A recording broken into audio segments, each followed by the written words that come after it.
So yes, participatory sense-making theory is the theory that what we do intersubjectively, all of our intersubjective elements of what we do in life, is the interplay between interactive and individual autonomies in material and historical contexts. And those are lots of dude words. I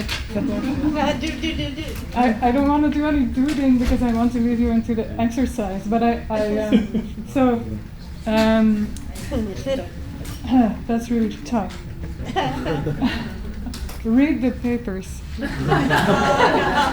Sorry. What I mean is that interactions actually, let me show it maybe with the next slide. So social interaction processes emerge between us as we do things together. So it's in a way almost like dancing or improvising dance together when we talk, when we interact, when we do things together, when we go shopping, when we listen to a presentation. There is an interactive process which is an autonomous, complex, adaptive system itself with different elements that organize themselves together so as to maintain itself over and against the intentions of individuals who are participating. So sometimes in the corridor example, which Evan already illustrated, you are going to something that you are wanting to do, and this intention of yours is interrupted not just by the other person, but by the interaction process emerging, taking you up, taking its own self-organized life, and then you have to do something with your own intentions, which are changing in the face of that emergent interaction. So we are in autonomous self-maintaining systems, interactions are as well, so we don't only contend with or meet each other, we also meet or contend with the interactions that we engage in. And that's something that Ezekiel De Paul and I proposed quite a while ago. The reason why I'm telling you these things before leading you into an exercise, which I promised yesterday, is that I think that the practice and research of studying intersubjectivity, studying psychiatry, understanding what happens between people when we engage in complex existential relations and interactions, better understanding that requires both new ways of thinking, new concepts, which need to be precisely defined, which I've been working on, as many of you here have. And also they need an experiential aspect in order to understand this as well. And so the exercise that I will lead you into is about this experiential aspect. But I'm giving you also a little bit of the concepts here. So another thing that I've proposed is that when we know things, it's a little like loving. Understanding something is like loving. And this is also, I'm doing this very quickly, apologies. But knowing is like loving in the sense that when we know something, we engage with it from our own being, which is a being that needs things in order to live, in order to be the particular individual that we are in a particular situation. We need certain things, and we need to avoid other things. So we move from this very bodily being, living being with its own living logic. And when we know something, we do that from this perspective of being this living being with all these needs and so on. And the thing we are intending to know is this other, or the person is another person who also has all these important ways in which they are themselves. And so these things meet, and so you're being yourself while being with another who also is being themselves. And so you have to do this difficult balancing act of letting each other be, which is not a disengagement. It's in fact letting another be while you are being yourself is actually a very careful, subtle engaging that you're constantly engaging in. Saying it twice. Anyway, another way to put this in more scientific terms is that what happens, so imagine some of you here are psychiatrists or medical doctors, others are researchers or psychologists. When you're engaging with a patient or with something that you are researching, what you're always doing is balancing between under and over determining who you are talking to. So you have an idea, for instance, about schizophrenia or about what someone is thinking when they do a certain gesture. And what we in Western science have tended to do is put this idea, the theory of what we have of something, onto a person and then see them come through that grid. And that is objective in a way. But actually you're not at all in touch with what the person is showing you. And so when you really want to be in touch with that, you do this balancing of under and over determining, which is not putting your own perspective on it, even though you might have it in the back of your head, because you do have to contend with that as well. But and at the same time, you cannot underdetermine them by letting them go completely and not at all engage with their experience or what they are really telling you in a psychotherapeutic situation, for instance, or in something. Yeah. Anyway, so I think knowing and loving are related in that way, and scientifically we can think about it in terms of balancing under and over determination, which is something that's never finished. This is an ongoing process. We never fully grasp something. That's an important aspect of that. And if you're interested more in how this applies in clinical practice and research, we have a paper written on letting Tourette's be under this framework.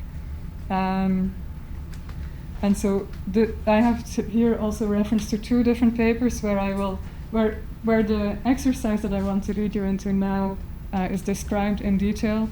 And the exercise, well, I will actually maybe introduce it now by closing my laptop and by prepare. So this you're all embodied beings. We're at the end of a long day of listening to presentations. And this exercise that I want to lead you into is an embodied intersubjective exercise where you, as you are here today, the bodily beings that you are the instrument and the tool of the investigation. So as a research method, what I'm proposing to do takes you as the instrument of your research. You are the being that can capture what is going on, this phenomenon that you're looking at. So maybe I invite you to stand up for a minute and to just move in whatever silly or whatever way you want to. We will have an interaction. You can move around, you can do whatever you think might work for this. Get to know each other, be known, or try to know the other, and just do that for a little moment. And try to experience what's going on in yourself. And the observers pay attention to what's going on between these 2 people. So you can start and try to get to know each other, or to determine and be determined by each other now, using the pen.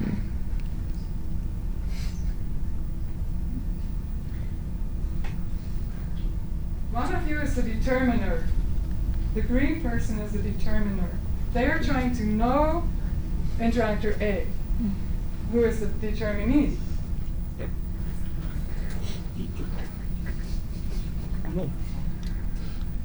Okay, that's good. You can leave the pen, unless it's your pen and you need it for writing something down. And you need it for that. Yeah. While observing the interaction, I perceived what happened between the 2 interactors and sensed or felt or thought to myself. That's for the observer. For the observers, yes. I perceived myself and sensed or felt or thought to myself. And if you have something brief, that's fine. Just write down something brief. Trust your first impression. That's good. And then we will go into the second interaction. The same people who were interacting before, again, take the pen, continue trying to know the other person or being known by the other person. The same rule. Yeah. So interactors, you can take your pens again and interact with each other again, connect via your pen, and be determined or try to determine the other, try to know them or try to be known by interacting briefly. The same people and the same rules, yeah. Say it again. No one ever said that. Did you switch roles? No, the same roles. No? Same again? Okay. While interacting, I put myself in the shoes of my interaction partner, and it seems to me that they sensed, felt, or thought. However you can do this, as you come, as you are. Answer the second prompt on your second post-it. And for the observers, while observing the interaction, I put myself in what happened between the 2 interactors, and with regard to sensing, feeling, or thinking, it seemed to me that between them, filling the blank. Next stage, you turn around the 2 pieces of paper, and you use just this one, the matrix. This is called the matrix, or the grid, the top one, where you will see your colors. The light colored one on the left side and the dark colored one on the right side. and you can put your notations on the grid. You can familiarize yourselves with each other's notations, is to read them out to each other and just notice what each other noticed. So familiarize yourselves with what you've noticed. Talk between each other. Now you can talk. Playful, dancing, following, guiding. They let themselves to play and move more organically. Like reverberate your actions. Interesting. That's very profound. Which is maybe kind of what I meant by testing. That was in the first one. Yeah. It was different in the second one, actually. I found myself smiling at times, mirroring their smile. Next part, which you can go into now already, of the exercise is to find a similarity between what you noted down. One or two, but if you find one, just go with that one. We don't have that much time. So if you find a similarity quickly between your notations, could be something that comes back in 2 post-its or 3. Just one similarity, write it down. When you say commonality, you mean between all 6 or between, where's the commonality? Any similarity that you can find. Anywhere, Yeah. on whatever register. Yeah. Like the likeness. Yeah, it felt playful. The smile. The Yeah, like the inner child, like playing. Yeah. Once you found the similarity, you can write it down on the next page on the top. Edge of. When you found your similarity, Testing. similarity, everybody? Yeah, wonderful. It was no longer, it was definitely not a plan. With your similarity, what you're going to do, what the similarity that you found is obviously something that was in common between your experiences of this interaction so far. So now we're going to modulate this interaction by trying to, on purpose, produce this similarity in yourself in a bodily way or whatever way it presented itself to you, what the similarity was. What you noted down as the similarity, produce it again in yourself on purpose, both the interactors and the observers, and we will do one final interaction, the same as before, with the pen between you. One person tries to know the other, one person tries to be known by the other, and you produce on purpose, enhance in a way the similarity in yourself.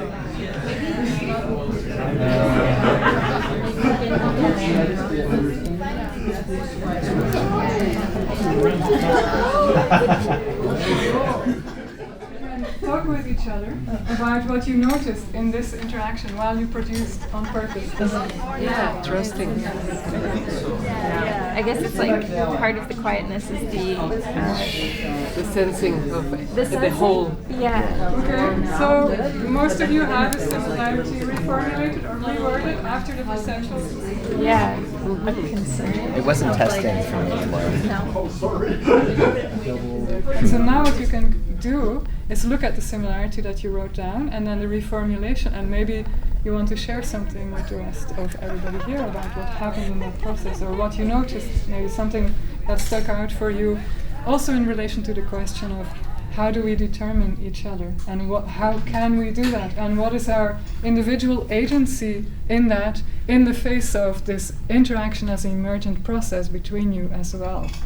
So this is a way of finding out more about that in a systematic way, as I say, when I do this as a research process or as a facilitation for people who are trying to work together or get to know each other, or it can be applied in research and in facilitation. But it's meant to for people to gain awareness and insight into all of these processes, and also, I think, trust and confidence in our intersubjective expertise that we also have, but which we also could get better at in many of our everyday life situations.